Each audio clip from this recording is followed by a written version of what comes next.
মন হলো একটা অদ্ভুত যন্ত্র। মন ভালো কিছু অনুভব করতে চায়, ভালো কিছু শুনতে চায়, ভালো কিছু দেখতে চায়। তাহলেই মনে আরাম পায়। মনে আরাম পেলেই শান্তির অনুভব হয়। মনকে শক্তিশালী করার জন্য টিপস দিলাম।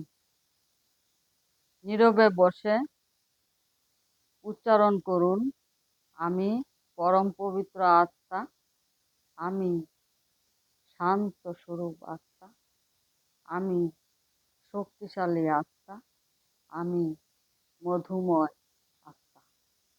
এই উচ্চারণগুলি পরম পিতার দেওয়া উচ্চারণ।